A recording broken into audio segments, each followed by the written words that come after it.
In this video, I will show you how to draw perfect circle in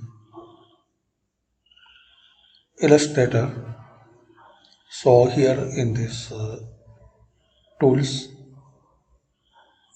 select this ellipse tool. Now press and hold shift key. Press and hold shift key and draw circle. So this way you can draw perfect circle. To add some color, double click here and select your required color. To add outline color, double click here and select. To change this outline size,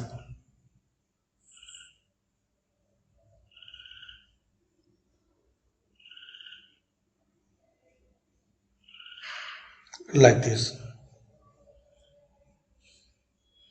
So this way you can draw perfect circle in Illustrator. Thanks for watching.